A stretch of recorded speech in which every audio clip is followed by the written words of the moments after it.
Hari Om, bienvenue à tous. Aujourd'hui, on continue et on termine l'histoire de Prarada et le fils d'Hiranyakashipu. Alors, toute l'histoire est à peu près terminée, c'est-à-dire que Hiranyakashipu a beaucoup maltraité son fils, Prarada, et celui-ci n'en voulait pas à son père, mais essayait de le ramener sur la voie de Bhakti. Et c'était précisément là l'objet de leur litige, c'est-à-dire que Hiranyakashipu, celui qui se drape d'or, qui se couvre de richesses, ne voulait pas entendre parler d'une chose qui dépasse son ego, et notamment de la notion de Dieu. Et donc il a torturé son fils, et il est allé jusqu'à essayer de le tuer. Au moment d'essayer de le tuer, un avatar de Vishnu, Narasimha, l'homme lion, est sorti d'un pilier et a tué de façon horrible Hiranyakashipu, en se faisant même des guirlandes, en fouillant dans ses entrailles, en se faisant des guirlandes avec ses intestins, etc. Enfin, une scène d'apocalypse. À la suite de laquelle Hiranyakashipu a retrouvé son statut de Vijaya, c'est-à-dire de gardien de Vishnu, est retourné au paradis. Mais malheureusement, la colère de Narasimha, l'homme lion, mi-homme, mi-lion, l'avatar mi-homme, mi-lion, n'a pas arrêté sa colère. Et on en était là, et je vais vous lire le dernier paragraphe de la dernière fois pour résumer, parce que lui-même résume très bien là où on en est. Narasimha était la colère divine personnifiée. Lorsqu'autrefois, Brahma, le créateur, et les Devas étaient venus le voir pour lui demander de les aider à débarrasser le monde de Hiranyakashipu, le Seigneur avait prédit: lorsqu'il aura bien maltraité son fils, qui s'avérera être mon Bhakta, lorsque ce fils, exempt des défauts tels que l'agressivité et la cruauté, aura gardé son calme et sera resté imperturbable devant les grandes souffrances que son père lui aura infligées, alors je vais apparaître en personne et tuer Hiranyakashipu en dépit des nombreuses garanties que vous lui avez accordées. Ça, il dit à s'adressant à Brahma. Sous l'apparence de Narasimha, c'était la colère de Dieu qui s'était cristallisée et déchaînée contre un homme qui avait osé offenser son dévot. Et pendant longtemps après le meurtre de Hiranyakashipu, la colère divine restait entière. Les Devas n'étaient pas capables de l'approcher, son apparence était trop terrifiante. Eux-mêmes restaient à bonne distance tout en chantant des hymnes de louange au Seigneur. Ils allèrent trouver la déesse Lakshmi, l'épouse de Vishnu, et lui dire: vous pouvez apaiser votre Seigneur et sa colère. Depuis qu'il est arrivé sur cet aspect, la terre et les cieux souffrent beaucoup, les nuages sont repoussés au loin parce qu'ils secouent sa crinière, les astres dans les cieux ne brillent plus car ils sont éclipsés par sa gloire, les océans connaissent d'énormes tempêtes car les vagues sont propulsées par son souffle, les éléphants qui soutiennent les 8 régions de la terre tremblent de peur car ils pensent que la foudre et la tonnerre s'abattent sur la terre et la secouent. Le firmament recule au loin car il ne peut plus supporter le souffle brûlant du Seigneur. Les montagnes menacent de s'écrouler car la terre tremble sans arrêt. Si on n'apaise pas le Seigneur, le monde court à sa perte et les régions célestes aussi. Lakshmi jette un coup d'œil au Seigneur et son visage pâlit tout de suite.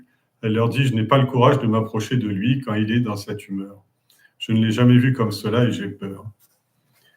Alors peut-être avant de commencer donc l'histoire d'aujourd'hui, je voudrais juste vous expliquer que cette forme que a assumé Vishnu, on appelle dans l'hindouisme, on appelle ça la forme Ugra de Narasimha. On l'appelle Ugra Narasimha, c'est-à-dire terrifiant, et ça a donné dans les langues ensuite le mot ogre. Et on en parle depuis le début des textes sacrés, même dans le Rig Veda, cette histoire est mentionnée, et dans tous les Puranas, en tout cas les 18 Puranas majeurs, le récit de Narasimha y figure toujours. Et autre particularité, c'est que dans les autres récits, on voit le Seigneur accomplir certaines choses, tandis que là, il ne prend naissance que pour une chose, c'est pour tuer Hiranyakashipu. Et son travail sur la Terre, son travail de restauration du chaos, de sauvetage du chaos, s'arrête juste à ce moment-là. Alors, oui. Autre chose, ce Ugra Narasimha, ce Narasimha vraiment terrifiant, est également décrit comme ayant 3 yeux, comme le Seigneur Shiva, et il est assimilé au pralaya, c'est-à-dire qu'on dit que, dans l'hindouisme, on dit que c'est au moment de la fin des temps, c'est Narasimha qui va prendre l'aspect de Kali et de Kala, le temps, la fin du temps, et qui va détruire la création, le monde créé. Et donc, ce dieu, Narasimha, est à la fois le destructeur du mal extérieur, mais aussi du mal intérieur de chacun. Et cette destruction a lieu à la fois au niveau du corps, de la parole et de l'esprit. Autre point que je voulais signaler avant de commencer l'histoire d'aujourd'hui, c'est que cette représentation de Narasimha, cette mi-homme, mi-lion, pas très célèbre dans la tradition occidentale, mais en Inde et dans toute l'Asie, il est représenté très très souvent de façon terrifiante, mais beaucoup de représentations de statues, de textes, de temples, etc., notamment dans Andhra Pradesh, l'État d'Andhra Pradesh, il y a de nombreux temples qui lui sont consacrés, et c'est un des avatars de Vishnu les plus adorés par les Vaishnavites, et notamment par ceux qui suivent la doctrine de Ramanuja.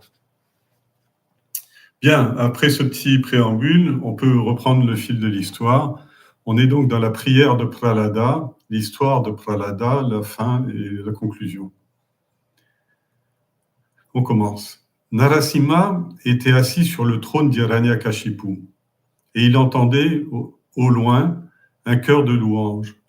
C'était celui que les Devas lui adressaient à bonne distance parce qu'ils avaient peur de lui.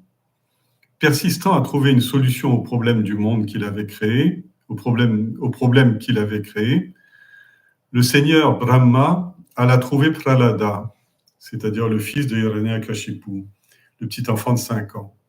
Et il lui dit, « Cher enfant, c'est à cause de l'affection qu'il a pour toi, son dévot le plus cher, que le Seigneur a pris cette apparence féroce et a tué ton père. C'est donc à toi qu'il revient maintenant d'apaiser sa colère. Va, aucun d'autre d'entre nous ne peut plus l'approcher. Tu es le seul à pouvoir sauver le monde de sa fureur. » Alors dans certains Puranas, il est raconté que rien ne permettait d'avoir une telle frayeur de la part des Devas et de Brahma, et que c'était à tort, puisque cette forme terrifiante que prend le Seigneur au moment de la destruction et de la mort, cette forme terrifiante existe toujours, et ce n'est qu'une question de reconnaissance ou pas de cette forme. Mais enfin, ici, dans le Bhagavatam, on dit que tous les Devas, Brahma et tous les êtres du monde divin avaient peur de la destruction complète de la création. Alors à cette demande, sans prononcer la moindre parole, les yeux ruisselants de larmes tant il était heureux de rencontrer en personne son Seigneur bien-aimé, le jeune enfant courut immédiatement retrouver Narasimha, et il tomba à ses pieds qu'il baigna de ses nombreuses larmes de reconnaissance. Le Seigneur tourna les yeux vers Prahlada, qu'il enveloppa d'un regard plein de tendresse. Il posa une main douce sur la tête de l'enfant et l'invita à se relever. Au seul contact de la main du Seigneur, Prahlada sentit un intense frisson lui parcourir le corps. Sur le champ, ses péchés avaient tous disparu, et la vérité sur Brahman lui était révélée. Il restait immobile comme un arbre et gardait les yeux fermés. Ses mains jointes semblaient former un bouton de lotus, et un torrent de larmes lui balayait les yeux. D'une voix fluette, étouffée de sanglots, il parvint enfin à louer le Seigneur et sa gloire. Et sa voix enfantine disait « Mon Seigneur, Vous êtes inaccessible à Brahma, le Créateur, aux Devas qui sont lumineux et aux Rishis qui restent assis en méditation durant des siècles. Vous êtes inaccessible aux sages dont les paroles précieuses tombent comme des cascades sur l'humanité et qui sont eux-mêmes des hommes très grands et très bons. Tous ces gens-là sont incapables d'avoir même un bref aperçu de la forme dans laquelle vous êtes apparu au monde. Alors comment se fait-il qu'un asura, un démon de basse origine tel que moi, puisse obtenir la grâce de vous voir? C'est à cause de l'amour infini que vous ressentez envers moi, que vous daignez de vous montrer à moi. Je suis le plus chanceux de tous les êtres. Oui, alors, chaque fois que des chercheurs, à un moment ou à un autre, les chercheurs disent « je voudrais voir Dieu, je voudrais toucher Dieu », etc., un peu comme saint Thomas dans la Bible, mettre mon doigt dans le trou où les clous sont passés, etc. Mais le Seigneur se dérobe. C'est pourquoi? Parce qu'il est ce qu'on appelle Atsintya. Atsintya, ça veut dire inconcevable, impensable, impossible à concevoir avec son esprit. Mais pour les bhaktas, c'est-à-dire les dévots, il arrive que certains dévots très avancés arrivent à ressentir dans leur monde apparent, c'est-à-dire dans la création apparente, réussissent à percevoir le Seigneur dans le monde grossier. C'est le cas, par exemple, de Arjuna dans le chapitre 11 de la Bhagavad Gita. C'est le cas ici de Prahlada. Alors, il continue son discours de sagesse et en fait, qu'est-ce qu'il peut dire? Il va rien dire au Seigneur qu'il ne sache déjà. La seule chose qu'il peut dire, c'est sous une forme adressée en fait au reste de l'humanité, quelle est la voie qu'il a empruntée et quelle est la voie qu'il faut emprunter pour arriver à suivre ce cheminement. Alors il dit, on m'a dit que 12 qualités humaines vous sont chères. Premièrement, la naissance dans une bonne famille. Deuxièmement, la richesse et la profusion. Troisièmement, une belle apparence, c'est-à-dire une belle expression et un beau physique. Quatrièmement, l'austérité. Cinquièmement, l'érudition. Sixièmement, la capacité et l'aptitude au travail. Septièmement, la gloire. Huitièmement, la bonne réputation. Neuvièmement, Balam, la force. Dixièmement, le courage. Onzièmement, l'endurance, Titiksha. Et douzièmement, l'intelligence, Buddhi. Alors, ces qualités-là sont des qualités humaines. Ce n'est pas des qualités divines ou quoi que ce soit, mais c'est ce qui fait la noblesse de l'homme, qui fait que l'homme est dans les castes élevées comme Kshetriya ou Brahmin. C'est des qualités qui sont non pas de naissance ou de lignée ou de race ou de confession ou quoi que ce soit. Ce sont des qualités de noblesse intérieure, ce sont des qualités du mental. Et du mental, du physique et des émotions, bien entendu, de l'esprit, tout va avec. Alors, il commence par évoquer, pour dire, le premier pas vers le divin, c'est déjà de pratiquer les bonnes qualités, les qualités humaines les plus nobles, la noblesse de caractère. Alors, ce qu'il va citer là, vont être cités par Shankara dans Vivekachudamani, les qualifications pour la vie spirituelle. Il commence son livre, et beaucoup de livres de Shankara, de Prakarana Granta, les livres d'enseignement de Shankara, commencent par décrire qu'est-ce qu'il faut faire, dans quelle direction on doit orienter sa vie pour pouvoir réussir à quelque chose sur le plan spirituel. Alors, il a commencé par 12 qualités cardinales, et ensuite, on dit que ce qui dépasse toutes ces qualités, c'est vraiment de pratiquer l'Ashtanga Yoga, les 8 formes du yoga de Patanjali. Alors, qui est censé nous conduire directement vers vous. Alors, je vous ai mis en référence, pour ceux qui ont le texte papier, je vous ai mis en référence le récit numéro 19. Pourquoi? Parce qu'il y a un chapitre complet sur le Ashtanga Yoga, les 8 étapes de l'évolution spirituelle selon Patanjali. Et vraiment, c'est très intéressant et je pense on va pas le faire dans le cours d'un petit récit comme aujourd'hui, d'un court temps de récit comme aujourd'hui. Mais je vous encourage à revoir, ne serait-ce que survoler ces 8 étapes. Alors, donc, soit cultiver les bonnes qualités, c'est-à-dire mener une bonne vie dans tous les aspects, physiques, émotionnels et intellectuels, soit carrément pratiquer ce qu'on appelle une sadhana, c'est-à-dire une discipline spirituelle, c'est-à-dire essayer de faire une démarche constructive, construite, pas constructive, elle est toujours constructive, mais construite, c'est-à-dire organisée, à travers une école, que ce soit le yoga, que ce soit le Vedanta, que ce soit la Bhakti, etc. Enfin, essayer de s'adresser à un maître, pas forcément dans le sens de son propre gourou direct, mais un maître qui a enseigné, suivre une voie qui a été enseignée par un maître et encore mieux par une lignée de maîtres qui permettent de cheminer de façon beaucoup plus sûre sans avoir tombé dans tous les pièges et tous les choses trappes de l'esprit, de son propre esprit, avoir l'humilité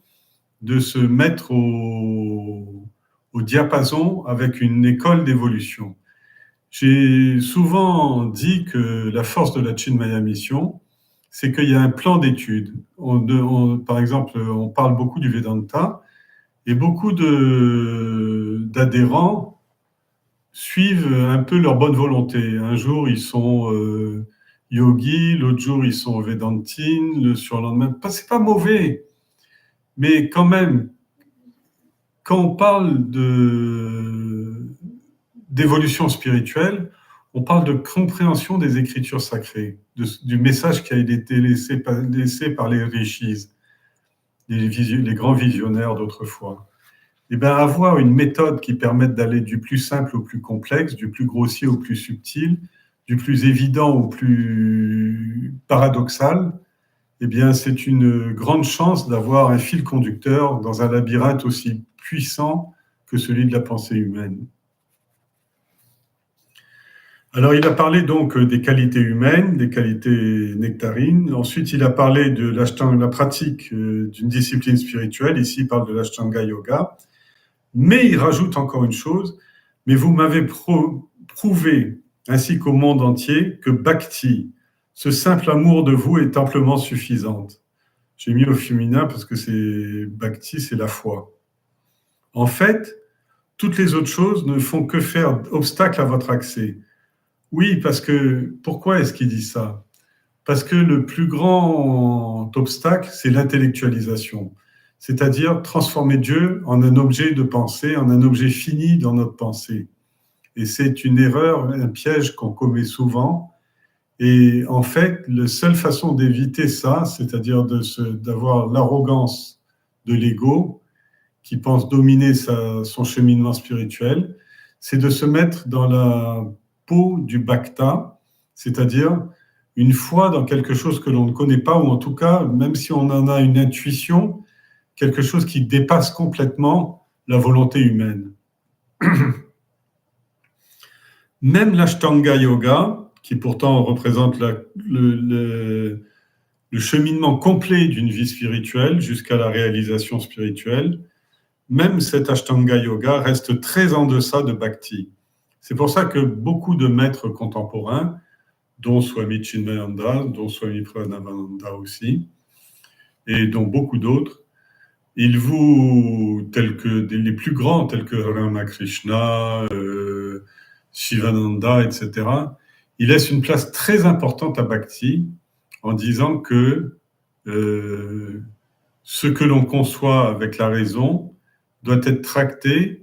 Et Swami Chinmayananda disait, lorsque la raison est alliée avec la foi, on appelle ça le cœur. Et avec le cœur, on progresse plus vite qu'avec seulement l'esprit. Parce qu'on a le cœur, c'est l'émotion et la rationalité, c'est l'enthousiasme et la logique, etc. C'est-à-dire, c'est une démarche qui est hyper construite, mais en même temps hyper spontanée.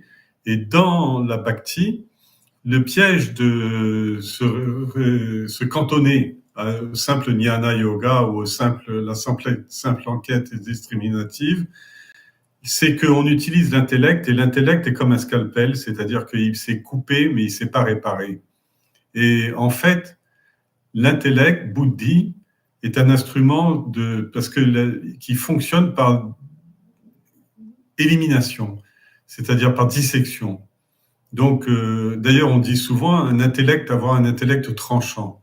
En face d'un intellect tranchant, il faut avoir une source émotionnelle puissante qui permet de régénérer, de réparer. C'est pour ça qu'autrefois, on disait, par exemple, de Saint Louis, quand il portait les jugements sous son chêne, on disait que d'un côté de son épée, il coupait, et de l'autre côté, il guérissait les écrouelles, c'est-à-dire il guérissait les maladies. Mais c'était les maladies psychiques, pas les maladies physiques. C'est-à-dire une facette de l'esprit tranche dans les doutes, l'autre facette de l'esprit reconstruit l'enthousiasme dans l'adhésion.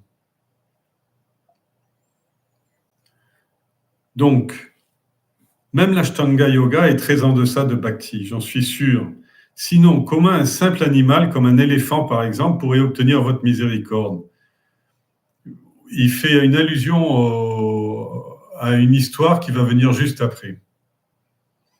Le Seigneur, je le sais, n'est pleinement satisfait que par Bhakti, par la foi. Un homme, c'est-à-dire le cœur dont je parlais tout à l'heure, un homme peut bien avoir un physique agréable, avoir un beau conjoint, avoir une montagne de richesses aussi haute que le mont Mérou, avoir une belle élocution. S'il n'y a pas de dévotion pour le Seigneur, à quoi peuvent bien lui servir toutes ces choses qu'il possède? Il retombera sous la coupe de l'ego. La bhakti et rien d'autre ne plaît au Seigneur, ne vous plaît, puisqu'il est en train de s'adresser au Seigneur.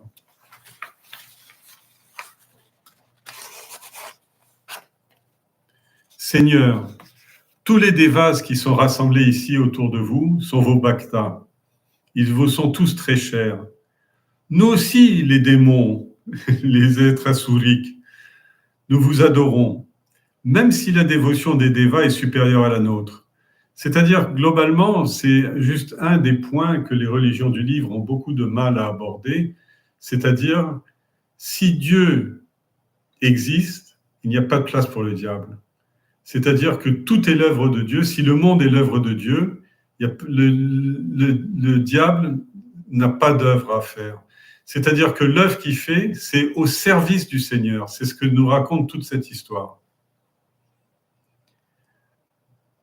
Alors donc, aussi bien les dévots que les asuras adorent le Seigneur, mais certains d'une façon directe, les devas, et les autres d'une façon indirecte, c'est-à-dire en travaillant la matière pour la faire descendre dans l'obscurité, l'enfoncer dans l'obscurité, mais ils travaillent quand même pour le Seigneur.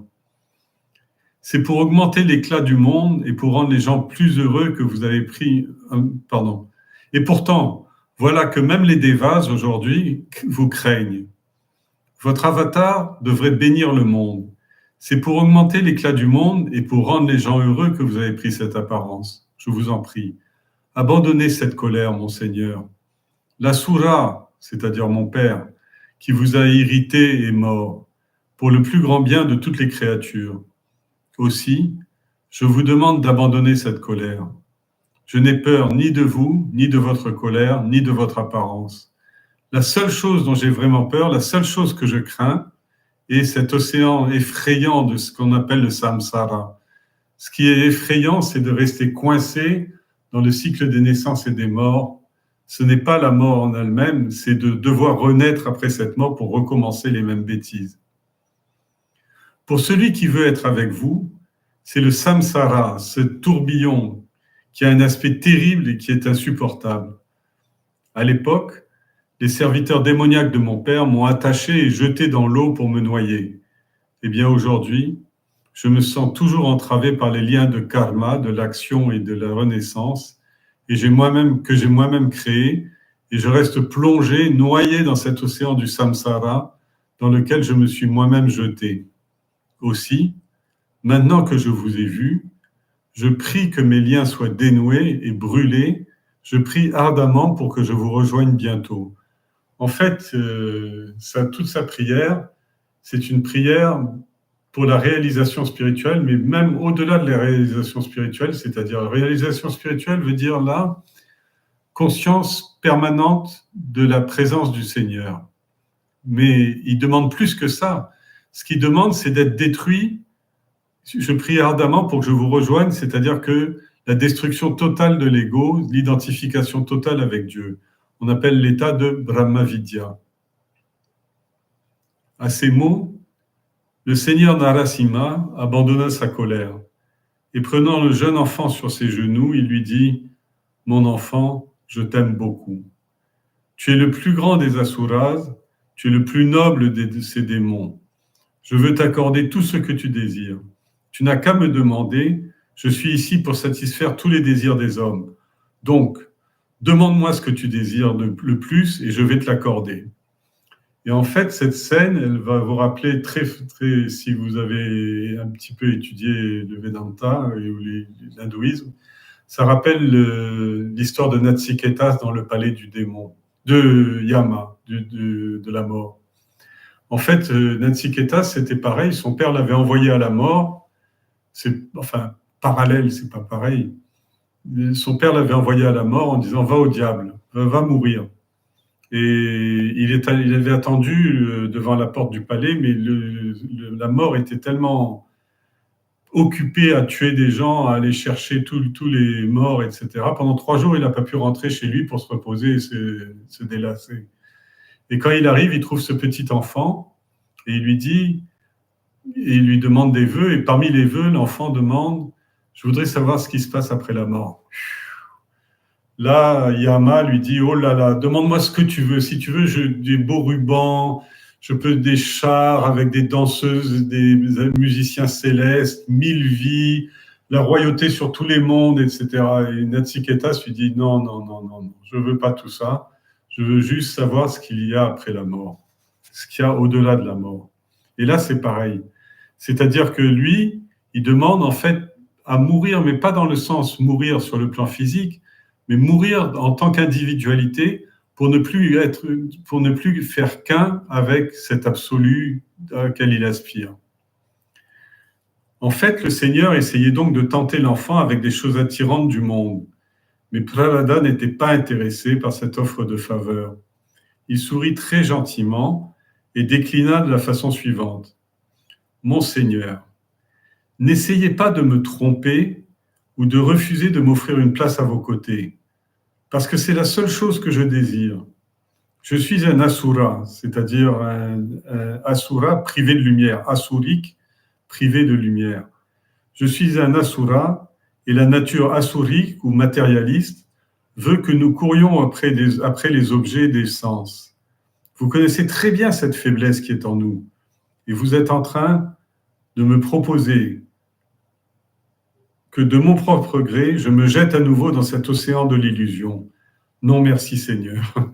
C'est-à-dire que globalement, je me rappelle une fois, je discutais avec Swamiji, je discutais pas, mais j'étais avec quelqu'un, une dame, qui avait demandé à Swamiji, quelle est la distance qui me sépare encore de la réalisation spirituelle. Il a dit, prenez une feuille de papier, écrivez tout ce que vous avez déjà et tout ce que vous aimeriez avoir, quelles que soient les choses les plus importantes. Hein. Alors, une fois que vous aurez tout écrit, dites-vous bien, c'est exactement ce qui vous sépare de Dieu.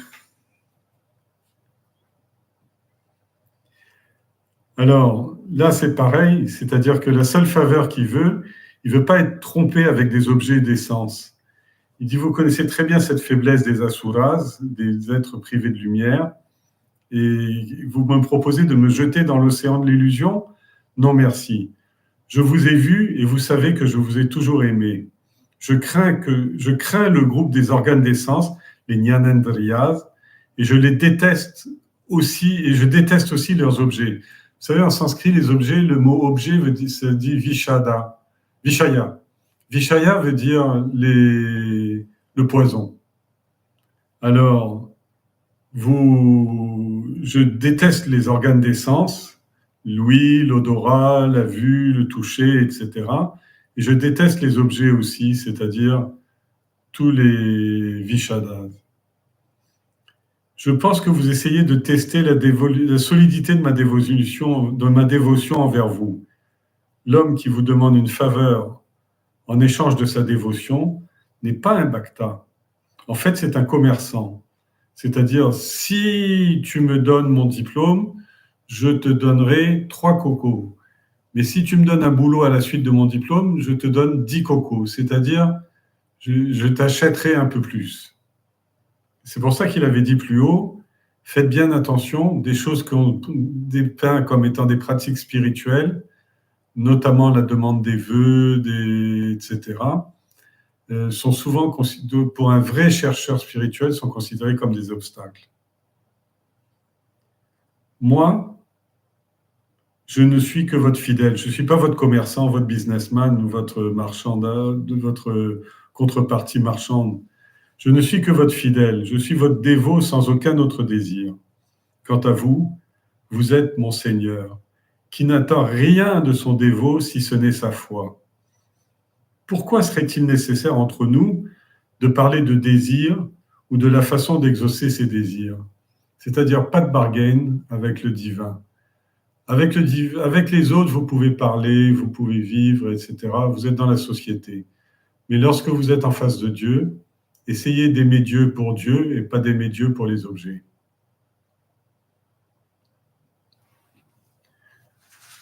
Mais il conclut en disant, cependant, comme vous m'avez demandé quelque chose, vous me demandez de faire un vœu, je vais quand même faire un vœu.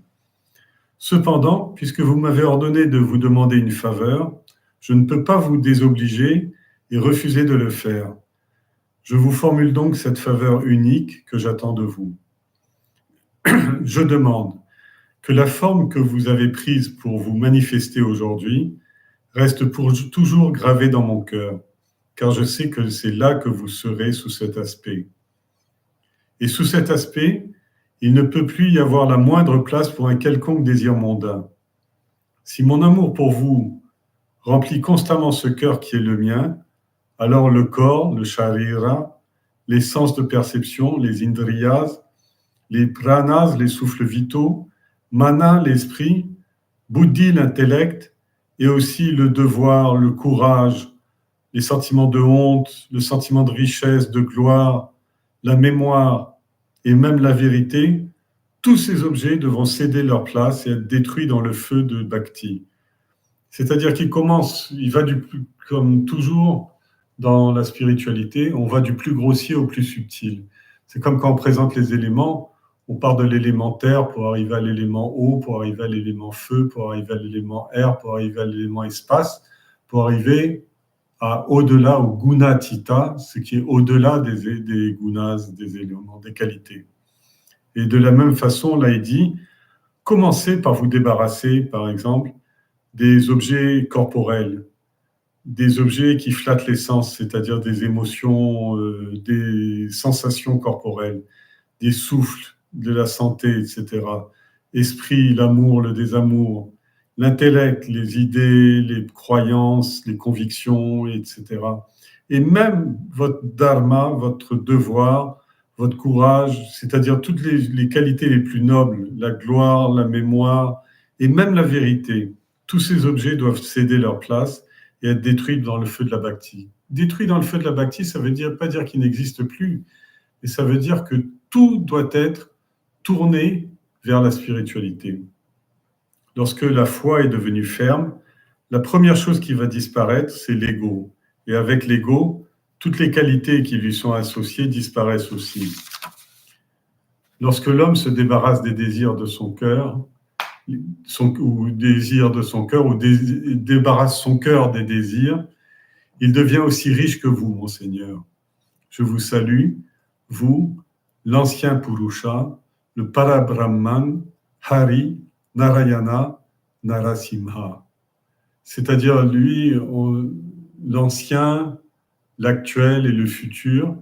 Alors, ancien Purusha veut dire ça, le passé, le présent, le futur.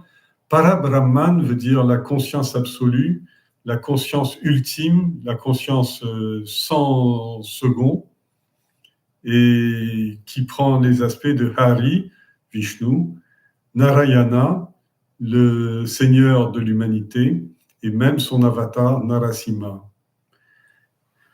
Narasimha était désormais un Shantamurti. Vous avez vu tout à l'heure, je vous ai parlé de Ugra Narasimha, c'est-à-dire l'ogre, l'aspect terrifiant. Et la simple foi de ce petit enfant transforme l'ogre en faiseur de paix. Il était devenu une entité divine apaisante et tout le monde revint à nouveau vers lui. Tous l'entouraient et chantaient ses louanges. Lakshmi revint s'asseoir à ses côtés et il devient Lakshmi Narasimha. Alors, toute cette transformation-là, je vous avais dit qu'à Andhra Pradesh, il y avait énormément de temples et de sectes qui pratiquent le culte de Narasimha. Et ce culte, il est présenté sous 9 formes différentes, on va passer les détails. Mais une forme, c'est le Ugra, Narasimha, et l'autre, c'est Shanta Narasimha. Ugra Murti, Shanta Murti. Donc la forme terrifiante et la forme apaisante. Et l'apaisante, c'est-à-dire, c'est une exigence de pureté. Dans cet endroit, les Vaishnavites pratiquent, qui s'occupent du culte, etc., sont des brahmines qui sont d'une très grande pureté et qui suivent les préceptes de Ramanuja. Et donc, c'est un culte dans lequel on recommande à ceux qui vont faire des pèlerinages ou qui vont prier ou qui vont faire des ascèses dans cet endroit de maintenir une immense pureté d'esprit, c'est-à-dire un esprit qui est véritablement complètement rempli de dévotion. Il faut faire attention à ça. Et oui, je voulais vous dire pourquoi je m'étais arrêté là, c'est parce qu'on parle aussi de Lakshmi Narasimha, c'est-à-dire qu'il y a des temples dans lesquels Lakshmi a retrouvé Narasimha et la divinité, c'est le couple Lakshmi-Narasimha, après l'intervention de Prahlada. Maintenant, il donne à Prahlada, il le comble de ses bienfaits. Il lui dit, mon enfant, tu vas vivre jusqu'à la fin de ce kalpa, de ce cycle cosmique. Sans avoir à t'impliquer dans toutes ces choses, tu jouiras des plaisirs du monde. C'est-à-dire que pour le vrai dévot, il obtient le bonheur sans avoir à travailler, sans avoir à le gagner à la sueur de son front, et sans avoir à le voler non plus pour le payer plus tard. Il jouit des plaisirs du monde sans aucune contrainte et sans aucune difficulté. Tu seras libéré de l'esclavage de l'action et finalement tu m'atteindras. Prahlada s'inclina et dit, Seigneur, soyez aussi compassissant avec mon père. Il ignorait la gloire qui est en vous et il a passé toute sa vie à vous haïr. Votre colère contre lui était due au mauvais traitement qu'il m'avait fait subir. Pas à vous, à moi. Pardonnez-moi, pardonnez-lui et qu'il soit débarrassé à tout jamais du péché qu'on appelle Bhakta Nindana, Bhagavad Bhakta Nindana. Nindana, ça veut dire dénigrer. Bhakta, le dévot du Seigneur, c'est-à-dire dénigrer la foi du Seigneur, mais surtout dénigrer les dévots du Seigneur à travers ces dévots. C'est-à-dire attaquer le Seigneur, attaquer les croyants du Seigneur, d'une forme du Seigneur. On appelle ça Bhakta Nindana, car c'est un péché qui est impardonnable aux yeux de Dieu. Tatastu, dit Narasimha, Tatastu se traduit exactement par ainsi soit-il.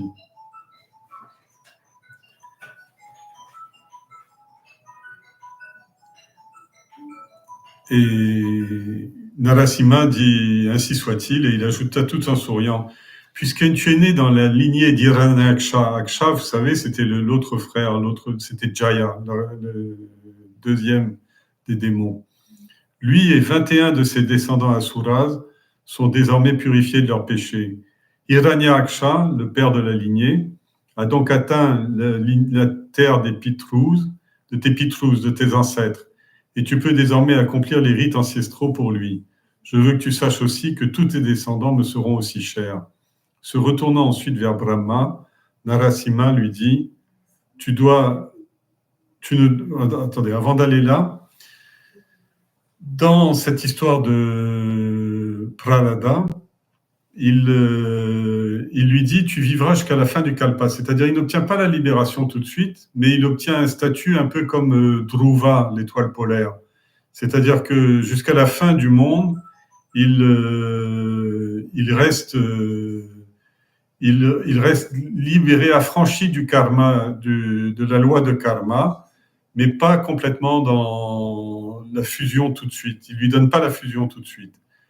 Mais par contre, le Prahlada et sa descendance font partie des grands maîtres de la spiritualité et vont toujours, si vous voulez, comment vous expliquer? L'enfer va être gouverné par des princes des ténèbres qui seront de brillants, et commencer par Prahlada. Prahlada va toujours être un ennemi de Indra, va s'opposer à Indra, mais c'est lui qui va être le modèle de perfection et de la perfection. C'est-à-dire, l'enseignement qui passe, c'est que quelle que soit la situation dans laquelle on a été plongé dans sa naissance, il y a toujours moyen de mener une vie parfaite à travers cette naissance pécheresse. Alors, oui, il y a une chose qui est importante, c'est que tant qu'on n'a pas atteint la libération, on atteint le cycle de renaissance. Le cycle de renaissance passe par le monde des Pitrus, qui est un monde obscur. C'est celui des ancêtres. Alors la voie des ancêtres, qui s'atteint selon Shankara par la voie de la fumée, de la nuit, etc. Alors ce monde des ancêtres-là provoque la renaissance. Et la renaissance, selon ce que l'on a fait, selon le punyam ou le papam qu'on a accumulé au cours de la vie, on va avoir une naissance vers laquelle on va monter plus vers la spiritualité. Et en même temps, les enfants permettent d'aider avec les pindas, avec les offrandes, etc., permettent aux ancêtres de la lignée de s'affranchir du poids de leur karma et d'obtenir des renaissances plus favorables. On accepte ou on n'accepte pas ce genre d'analyse. Alors, oui, Narasimha lui ajoute, puisque tu es né dans la lignée d'Hiranyaksha, le roi des démons, lui et 21 de ses descendants seront désormais purifiés de leurs péchés. Hiranyaksha est remonté, il a atteint la terre des Pitrus, des ancêtres. Et tu peux désormais accomplir les rites ancestraux pour lui. Je veux aussi que tu saches que tous tes descendants me seront aussi très chers. Se retournant ensuite vers Brahma, le Créateur, Narasimha lui dit, dorénavant, tu ne dois plus accorder tes bienfaits sans discernement aux asuras, aux démons. Cela équivaut à nourrir des serpents avec du nectar. Vous savez, par exemple, les gens qui sont vraiment violents, matérialistes, etc., ce que vous recommande cette partie de ce passage du texte, c'est de dire n'allez pas discuter, argumenter. À un moment dans la Gita,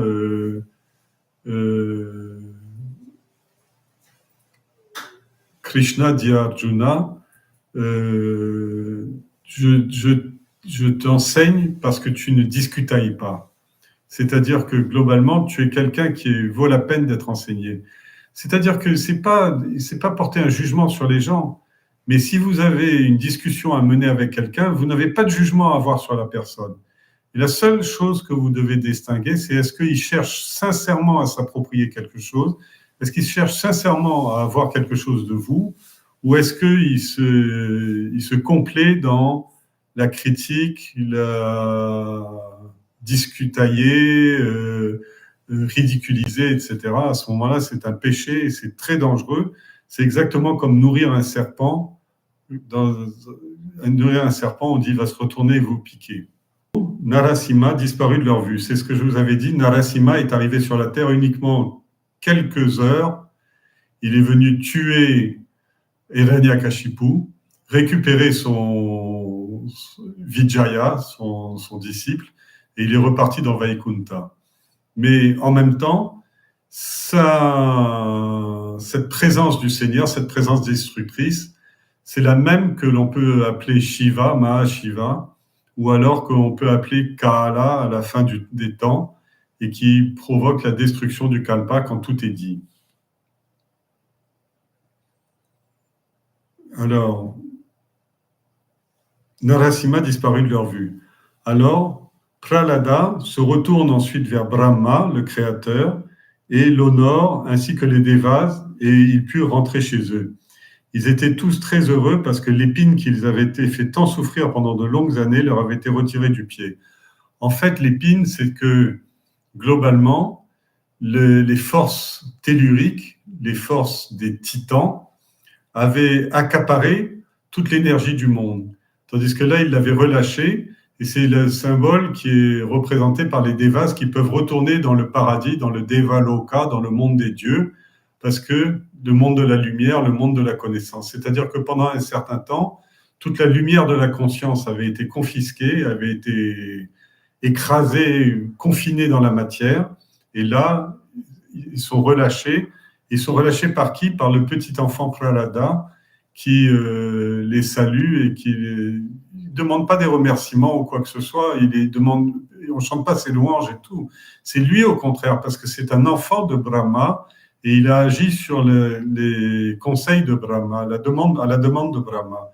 C'est-à-dire le père de la création, l'immense père de la création, est allé voir un tout petit enfant en lui disant « La foi d'un enfant est plus forte que le pouvoir du créateur ».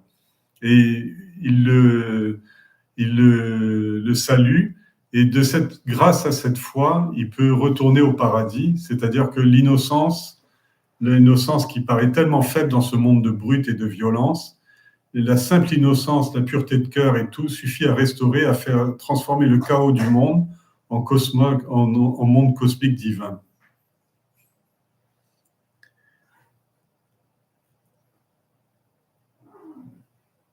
Alors, Prarabdha honore le Créateur, les Devas, ils peuvent retourner, l'épine leur a été retirée du pied.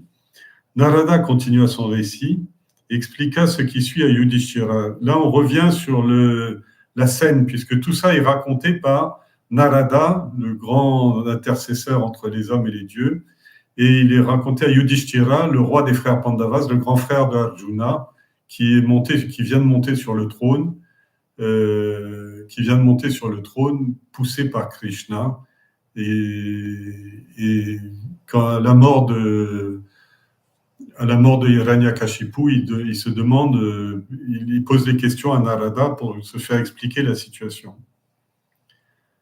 Et il va retracer ce que je vous avais déjà expliqué, mais c'est une révision de ce que l'on a vu, je crois, il y a 2 ou 3 séances, qui va vous expliquer ces histoires de Jaya et Vijaya à nouveau. Alors, Narada continua son récit et expliqua ce qui suit à Yudhishthira. À cause de la malédiction qui avait été prononcée par Sanaka et ses frères Kumaras, par les Kumaras, Jaya et Vijaya, les gardiens de Vishnu, devaient subir 3 janmas, 3 naissances en tant que démons, au cours desquelles ils allaient penser constamment au Seigneur, bien sûr, puisque c'est des serviteurs du Seigneur, mais toujours avec un fort sentiment de haine. C'est ainsi que pour leur première naissance, les fils de Diti, la mère du monde, Hiranyaksha et Hiranyakashipu, son jumeau, ont été tués à des époques très différentes par Narayana sous l'aspect de Adivara et Narasimha, c'est-à-dire le sanglier divin et l'homme lion. Ils ont ensuite pris naissance sous le nom de Ravana et Kumbhakarna, les 2 frères Ravana qui a subtilisé Sita, et son frère qui passait son temps à dormir et à manger. Cette fois-ci, pour les tuer, Narayana s'est incarné sous le nom de Rama, qui a tué les 2. Leur dernière naissance a enfin eu lieu sous la forme de Shishupala et Dantavakra. Grâce à l'intervention de Krishna, Jaya a maintenant atteint les pieds du Seigneur, c'est-à-dire Shishupala a été tué par Krishna, et Vijaya, Dantavakra, va le suivre très bientôt, c'est-à-dire dans le Mahabharata tout de suite après. Yudhishthira, vous devez avoir remarqué qu'au cours de leur première naissance, c'est l'agressivité, krodha, et l'arrogance, mada, qui dominait l'esprit des deux démons. Dans la naissance suivante, avec Ravana, c'est le désir, kama, qui était le principal vice qui sévissait. Et dans cette dernière naissance, c'est la jalousie, matsarya, qui a été le péché prédominant de ces deux-là. Celui qui écoute l'histoire de Prahlada et de la grâce du Seigneur envers ce bhakta ne retraînera plus jamais dans ce monde, dit Narada pour conclure son histoire. L'histoire conclut là, mais il y a un prologue. Alors, l'histoire de Narada, je vous ai dit que l'histoire de Prahlada, je vous ai dit qu'avec celle de Narada, ça fait partie des grands mythes fondateurs du Vaishnavisme. C'est une des histoires, il y a des centaines de temples qui lui sont consacrés, il y en a même un à La Réunion qui le décrit. Et c'est un des grands mythes fondateurs. Pourquoi ? Parce que dans cette histoire-là, c'est le symbole de la résistance innocente, la résistance de l'innocence face à la violence, la résistance créatrice, c'est-à-dire que cette résistance à l'oppression, sans réplique, mais la résistance à l'oppression amène une véritable création de dharma dans le monde. Et aussi l'espoir, c'est-à-dire que dans toute situation, même la plus désespérée, il y a toujours une possibilité de s'en sortir. C'est la victoire sur la persécution et c'est la victoire sur le mal et la destruction. C'est pour ça que ce récit est tellement célèbre. Et on dit que, par exemple, on a eu la chance d'étudier sur ces 6 séances cette histoire. Et vraiment, cette histoire est très morale, très pleine d'enseignements, même si elle est très déroutante pour nos esprits occidentaux. Mais quand même, pour les gens qui se questionnent sur pour la place de la violence dans le monde, la place de la destruction du monde et tout ça, elle est riche d'enseignements. Yudhishthira avait bien écouté, il resta pensif un moment et puis il exprima sa réflexion. Bien chanceux, en effet, ce jeune Prahlada, cet enfant démon qui a pu voir le Seigneur en personne. Narada lui retourna un sourire plein de compassion et de pitié, lui dit « Yudhishthira, n'avez-vous pas encore réalisé que vous êtes bien plus chanceux que tous les autres ?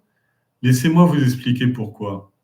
Prahlada est son gourou, c'est-à-dire moi-même, puisque c'est Narada qui était aussi le gourou de Prahlada. Ils n'ont pas eu autant de chance que vous. Vos glorieux ancêtres, comme les rois Pururarvas, les rois des Purus, les très grands rishis comme Vashishta et même Brahma, le créateur, vous sont inférieurs. Pourquoi ? Parce qu'ils ont passé des siècles à étudier les Upanishads et à chercher le Brahman qui, semble-t-il, y est caché. Mais dans votre cas, Brahman, la quintessence des Upanishads, vit constamment avec vous, puisqu'il Krishna est avec vous. Brahman vit constamment avec vous, sans même que vous ayez à le lui demander. Votre maison est aussi pure, aussi sainte, aussi sacrée que toutes les Upanishads réunies, car le Parabrahman n'a pas vécu dans la maison de l'enfant Prahlada. Il n'y a jamais vécu. Et les rishis ne se sont jamais rendus chez lui pour y venir y chercher Brahman. Savez-vous ce qui se passe en ce moment même ? En ce moment même, les rishis cherchent partout Brahman. D'abord dans le paradis, à Vaikunta, le paradis où est Dieu, c'est-à-dire ils cherchent au ciel, puis ils cherchent dans le système solaire, le macrocosme, puis dans l'océan de lait, et puis dans le Shweta Dwipa, c'est-à-dire la chaîne de montagnes qui entoure l'océan de lait. Mais comme ils ne l'y trouvent pas, ils se mettent à chercher partout ailleurs. Et voilà qu'il est caché chez vous, sous une apparence humaine, Krishna. Il vous conduit, c'est votre conducteur, et il fait vos commissions, il passe vos messages, etc. Dites-moi, est-ce que ce sont les autres qui ont de la chance ou bien est-ce que c'est vous et vos proches ? Krishna, en tant que Parabrahman, oui, parce que oui, on termine et puis je vais vous faire une petite remarque. Krishna, en tant que Parabrahman, vit parmi vous. Il est précieux et c'est votre cousin. Il ne vous veut que du bien et n'attend rien de vous en retour. C'est le fils de votre oncle. Vous dites par affection, il est mon alter ego, il est un autre moi. Eh bien, c'est la stricte vérité. Parfois, il est votre gourou, votre maître, mais parfois, il est votre proche parent qui vous soutient et travaille pour vous. Vous souvenez-vous, quand il a construit votre gloire, comment il a fait pour construire et vous faire don de la capitale d'Indraprastha, ou aussi lorsqu'il est allé au château de Jarasandha avec ses frères, il a fait éliminer par Bhima pour que vous puissiez accomplir votre Ajassurya. Tout ça, c'est des références au Mahabharata, on ne va pas y aller. Parfois, il est votre mentor, parfois, il est votre cousin, parfois, il est votre aîné, et pourtant, il se prosterne quand même devant vous. Les Munis, introspectifs, le cherchent partout, et ils ne l'ont pas trouvé. Ils sont venus sur Terre, ils sont allés à Mathura, ils sont allés à Vrindavan, ils sont allés à Dwaraka, et finalement, de là, ils ont suivi la trace, vous ont retracé jusqu'à votre maison, ils l'ont retracé jusqu'à votre maison, où il vit comme tout autre être humain, comme le ferait tout autre être humain. Même Brahma et Mahadeva sont parfois incapables de connaître l'ampleur de sa vraie nature. Les rishis l'adorent en silence, au moyen de leur bhakti ou de leur sannyasa, et ne sont pas capables de le réaliser pleinement. Ils le connaissent, mais ils ne l'ont pas vu. Bref, ce Brahman dont vous me parlez, vous me dites que Prahlada a eu la chance de voir, c'est ce Krishna. Tat iti, c'est-à-dire Tatwam iti, c'est-à-dire ce Brahman et ce Krishna, c'est-à-dire ce Brahman absolu qui dépasse l'entendement n'est autre que ce corps qu'on appelle Krishna chez vous. Le monde est vraiment bien heureux puisqu'il parcourt le monde en ce moment. Quant à vous et vos frères, vous êtes vraiment comblés parce que vous l'avez pour vous tout seul. Alors, dedans, il y a deux termes qui sont utilisés. Le terme Muni et le terme Rishi. Vous avez vu, si je reviens, les Rishis cherchent partout Brahman, il avait commencé par dire. Et après, il me dit, les Munis introspectifs l'ont cherché partout, ils ne l'ont pas trouvé. Et alors, il dit, les Rishis ont cherché Brahman, ils ont cherché partout dans le Vaikunta, dans l'océan de lait, dans le Shweta-dwepa, etc. Les Munis, eux, ils sont venus sur Terre, ils l'ont cherché à tous les lieux de pèlerinage, à Dwaraka, etc. Alors, ces deux termes, on les entend souvent en sanskrit, mais parfois, je vous ai fait cette petite note 3 qui dit « Muni », ça vient de « Maunam ». Maunam, en sanskrit, ça veut dire celui qui est muet, ça a donné le mot « muet », et ça veut dire celui qui est silencieux. Qu'est-ce que c'est que ce silence ? Eh bien, ce silence, c'est le silence de l'esprit. Parce que Mauna vient de Manas aussi, qui parle de Mananam, et le Muni, c'est celui qui passe de Mananam, la réflexion introspective pour la recherche de Dieu, il est passé à Maunam, c'est-à-dire le silence de l'être complet, le silence d'avoir accompli son objet de recherche. Quand plus qu'une pensée ni aucun désir ne germe dans l'esprit, et que ce dernier s'est fondu dans Brahman. Alors, au-delà même de la réalisation spirituelle, l'esprit devient ensuite, au fur et à mesure, s'apaise et devient maunam, c'est-à-dire il devient muet, devient mutique, c'est-à-dire qu'il n'a plus aucun discours avec le monde, mais il a une seule interférence avec sa réalité intérieure. Donc voilà pour le mot muni. Et rishi signifie une personne qui voit la réalité. Ça vient de drisha, drish, drashta. Alors, drashta, en sanskrit, ça veut dire voir. Alors, rishi, c'est-à-dire celui qui a vu. Et qu'est-ce qu'il a vu, au fait ? Les hommes ordinaires, ils voient les objets. Ah, rishi veut dire celui qui a rashtra, c'est-à-dire celui qui voit au-delà, drashtra. Et qu'est-ce qu'il a vu ? En fait, il a vu au-delà des objets. C'est-à-dire qu'est-ce qu'on voit au-delà des objets ? On voit des pensées idéales, on voit des mantras. Le mantra veut dire les les noms de Dieu, les étiquettes de Dieu, les qualités divines, et sont les mantras, et les pensées idéales, c'est-à-dire les idéaux, c'est-à-dire la perfection, les manifestations de la perfection dans le monde. Eh bien, le Rishi, il voit au-delà. Et c'est en voyant cela qu'il a légué les Védas, c'est-à-dire qu'il a écrit ses expériences. Et les textes sacrés qu'on appelle les Védas, c'est des choses qui viennent de Vidya, c'est-à-dire de cette vision de la connaissance. Et cette vision de la connaissance se traduit par le chant des mantras, c'est-à-dire essayer de décrire cette expérience de la façon la plus directe possible ou la plus abordable possible pour les autres hommes. Alors, que ce soit les Munis, les Maonis, les Munis, ou que ce soit les Rishis, ce sont vraiment des gens qui tractent l'humanité, qui font de l'humanité ce qu'elle est. L'humanité ce qu'elle est, c'est pas tellement la culture qui distingue l'homme de l'animal. La culture distingue l'homme de l'animal, mais l'homme spirituel de l'homme, c'est encore une autre question et qui demande encore beaucoup plus de subtilité et d'abnégation et en même temps de sincérité ou d'honnêteté intellectuelle. C'est-à-dire que la personne est prête à s'engager de tout son être dans sa foi, dans sa compréhension du monde. C'est-à-dire qu'il est absolument persuadé de la présence divine, il perçoit la présence divine, qu'il rende son esprit silencieux au monde et qui rende son esprit illuminé ou éclairé à la présence divine. Voilà pour aujourd'hui. S'il y a une question, soit vous me la faites sur le chat, ou sinon... J'ai jamais de questions sur cette histoire.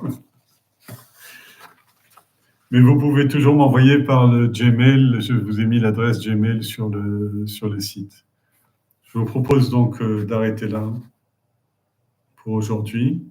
Et je vous rappelle que jeudi prochain, il n'y aura pas de satsang parce que j'ai un rendez-vous que je n'ai pas pu recaler. Et donc, ce sera début février, mais je mettrai sur le site les prochaines séances. On a terminé avec l'histoire de Prahlada. On verra justement l'histoire de ce fameux éléphant dont il a fait un peu l'annonce indirectement. OK? Hariom.